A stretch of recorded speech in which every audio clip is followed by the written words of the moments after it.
శ్రీశైలం బ్రహ్మోత్సవాలకు విచ్చేస్తున్న భక్తులకు స్వాగతం సుస్వాగతం. మల్లికార్జున స్వామి, భ్రమరాంబిక అమ్మవార్ల దివ్య ఆశీస్సులు మనందరిపై ఎల్లవేళలా ఉండాలని కోరుకుంటూ పరమశివుని కృపతో ఈ లోకమంతా సుఖశాంతులతో విరాజిల్లాలని ప్రార్థిస్తున్నాం. పవిత్ర పుణ్యక్షేత్రం శ్రీశైలంలో జరిగే ఈ వేడుకల్లో పాల్గొని స్వామివారి దర్శనం చేసుకోండి.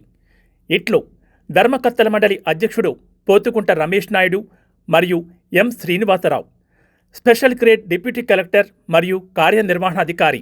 సార్వత్రిక సమ్మె పేరుతో కమ్యూనిస్టులు చేపట్టిన బంద్ విఫలమైందని అనంతపురం జిల్లా బీజేపీ నాయకులు తెలిపారు. బీజేపీ తెచ్చిన లేబర్ కోడ్లను ప్రజలు అంగీకరించారని, సమ్మెతో తేలిపోయిందన్నారు.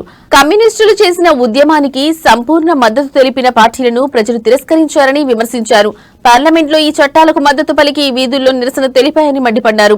30 యాక్ట్ అమలు ఉంది అని చెప్పినా పోలీసులు ఎందుకు చర్యలు తీసుకోలేదని, ప్రధాని మోదీ శవయాత్రలో పాల్గొన్న వారిని వెంటనే అరెస్ట్ చేయాలని కాషాయ నేతలు డిమాండ్ చేశారు.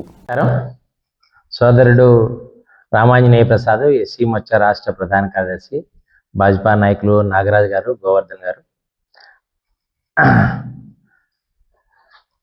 దేశంలో సార్వత్రిక సమ్మె పేరుతో కమ్యూనిస్టులు నిన్నటి రోజు దేశవ్యాప్తంగా మేము ఉద్యమం చేస్తున్నాం, దేశాన్ని నిర్బంధం చేస్తున్నాం, ప్రజా జీవితాన్ని స్తంభింపజేస్తామని డాంబికాలు పలికిన వారు నిన్నటితో వాళ్ళ శక్తి తేలిపోయింది.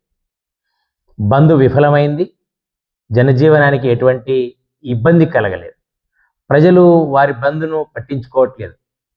కాబట్టి భారతీయ జనతా పార్టీ తీసుకొచ్చినటువంటి లేబర్ కోడ్లు కానీ, లేబర్ కోడ్కు సంబంధించినటువంటి సంస్కరణలు కానీ ఈరోజు భారతదేశ ప్రజలు అంగీకరించారని దీని ద్వారా అర్థమవుతుంది. కమ్యూనిస్టులు ఒక విఫలమైన సిద్ధాంతంతో బలవంతంగా ఒక విదేశీ సిద్ధాంతాన్ని, ఈ దేశానికి సంబంధం లేని, సంస్కృతికి సంబంధం లేని విషయాన్ని బలవంతంగా ఈ దేశ ప్రజల మీద రుద్దుతున్న సందర్భంలో గడిచిన 100 సంవత్సరాల్లో వారిని అందరూ కూడా తిరస్కరించారు. ప్రజాక్షేత్రంలో వారిని ఏ రోజు కూడా ఈ దేశ పార్టీగా ఎవరు గుర్తించలేదు. అయితే ఈ కమ్యూనిస్టులు చేస్తున్నటువంటి ఉద్యమానికి తగుదునమ్మని కాంగ్రెస్ పార్టీ కానీ, రాష్ట్రంలోని వైఎస్ఆర్ కాంగ్రెస్ పార్టీ కానీ మద్దతు తెలపడాన్ని భారతీయ జనతా పార్టీ తీవ్రంగా వ్యతిరేకిస్తుంది. ఎందుకంటే 2019, 2020 మధ్యలో లేబర్ కోడ్లకు సంబంధించిన చట్టాలను పార్లమెంటులో చేసినప్పుడు అప్పుడు 22 మంది సభ్యులు సంఖ్యాబలం కలిగినటువంటి వైఎస్ఆర్ కాంగ్రెస్ పార్టీ వీటన్నిటికీ సంపూర్ణంగా మద్దతు తెలిపింది.